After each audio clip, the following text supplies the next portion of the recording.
देखिए मकाम हासिल करने तक की जर्नी काफ़ी मैं कहूँगी काफ़ी चैलेंजेस रही है और एक महिला खिलाड़ी होने के नाते और भी ज़्यादा चैलेंजेस रही है क्योंकि जिस गांव से जिस क्षेत्र से हम आते हैं वहाँ पर आज भी बहुत सी चीज़ें हैं जो हमें लगता है कि चीज़ें बदलनी चाहिए, खास करके लड़कियों के लिए, महिलाओं के लिए। तो ऐसे क्षेत्र से निकलना और इस मुकाम तक पहुँचना डेफिनेटली एक काफ़ी संघर्ष रहा है। रेसलिंग जैसे गेम को चुना तो यही एक सबसे बड़ी चुनौती थी। मुझे याद है कि जब हम दंगल लड़ने जाते थे तो कई दफ़ा ऐसा भी हमारे साथ हुआ कि हम मिट्टी के दंगलों में हमें लड़ने नहीं दिया गया कि क्योंकि लोग यहाँ तक भी कहा गया कि कौन से शास्त्रों में लिखा है कि लड़कियाँ कुश्ती करती हैं। तो मतलब ऐसी सोच जहाँ पे लोगों की थी, तो वहाँ पर अपने आप को प्रूव करना, वहाँ पर एक पहचान बनाना, तो और उसके साथ के साथ कि इनसे शादी कौन करेगा, लड़कियां हैं, शॉर्ट्स पहनना, हमारे हेयर्स हम मतलब बिल्कुल छोटे छोटे बाल रखते थे लड़कों की तरह। तो ये सारी चीज़ें थी जो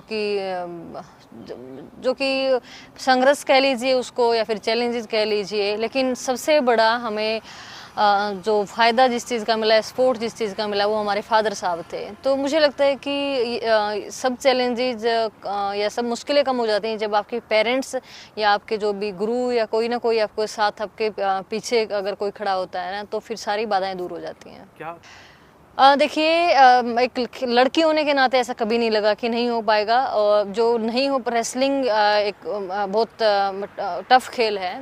खेल सारे टफ हैं, लेकिन रेसलिंग कॉन्टैक्ट गेम है, तो मुझे लगता है कि और भी टफ है। और जिस तरह से हमारी ट्रेनिंग रही, हमने लड़कों के साथ हमेशा ट्रेनिंग की, तो वहाँ पर कई बार तो क्या हर रोज़ ऐसा लगता था कि नहीं हो पाएगा, नहीं हो पाएगा, कि मतलब कैसे हर दिन ऐसा लगता था। लेकिन हाँ, हमारा डिसिप्लिन ऐसा था, हम लड़कियां थी और क्योंकि हम घर छोड़ के कहीं जा नहीं सकते थे, और हमारे पिता हमारे कोच थे, तो ये भी हमें उस चीज़ का, जैसे कि फिल्म में भी दिखाया गया बापू हानिकारक, तो बापू हानिकारक होना हमारे लिए फ़ायदेमंद हुए। सफर में किसी ने साथ दिया? मैंने अभी भी जिक्र किया कि सफ़र में जो सबसे ज़्यादा साथ दिया वो हमारे पिताजी थे, मेरी फैमिली थी। और उसके बाद तो जैसे जैसे मंजिल की तरफ बढ़ते गए, कारवां बढ़ता गया, वो बात हुई। लेकिन जो जिन्होंने एक्चुअल में जिन्होंने सपोर्ट किया वो हमारे फादर थे। उन्होंने कभी हमें लड़कियां लड़के ऐसा कभी समझा ही नहीं। उन्होंने मतलब हमें शेर की तरह पाला है, और उन्होंने कभी हमें किसी चीज़ से डरना नहीं सिखाया। उन्होंने कभी हमें किसी चीज़ के लिए अगर कुछ भी गलत है तो वहाँ हमें झुकना नहीं है। तो उनकी जो बातें वो आज भी हमें मतलब वो आज भी हमें इतना ही प्रेरित करते हैं। और मुझे लगता है कि हम सब बहनों को यहाँ तक पहुँचाने के पीछे उनका ही सबसे बड़ा योगदान और हाथ है। जी, देखिए बिल्कुल ये हमारा देश पुरुष प्रधान देश है, तो इसमें बिल्कुल महिलाओं की हर क्षेत्र में भागीदारी को कम माना जाता है, आंका जाता है। लेकिन अभी धीरे धीरे समय बदल रहा है। महिलाएं, लड़कियां हर क्षेत्र में बहुत बेहतरीन कार्य कर रही हैं, देश का नाम रोशन कर रही हैं। तो धीरे धीरे लोगों की सोच, समाज बदल रहा है, लेकिन अभी भी बहुत कुछ बदलने की ज़रूरत है। देखिए, वुमेंस डे पे मैं यही कहना चाहती हूँ, सबसे पहले तो हम सभी महिलाओं को दिल और दिमाग से हमें मजबूत होकर के खुद को मैं कहूँगी कि सशक्त बनाने की ज़रूरत है। और उसके साथ साथ आपको फिज़िकली भी स्ट्रॉन्ग होना पड़ेगा। आप योग, एक्सरसाइज, आप मतलब कुछ भी फिज़िकल एक्टिविटी कीजिए, अपने आप को फिज़िकली भी स्ट्रॉन्ग कीजिए।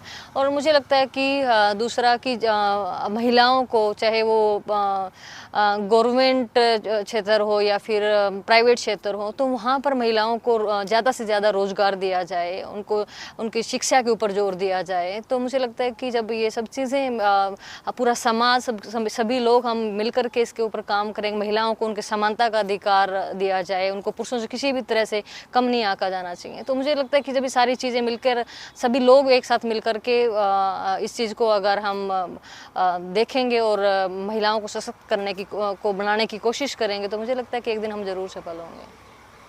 हमसे जुड़े रहने के लिए हमारे YouTube चैनल को सब्सक्राइब करें और नई वीडियो की नोटिफिकेशन के लिए बेल आइकॉन को दबाएं। अगर आप ये वीडियो Facebook पर देख रहे हैं तो लाइक जरूर करें और ज्यादा से ज्यादा शेयर करें। धन्यवाद।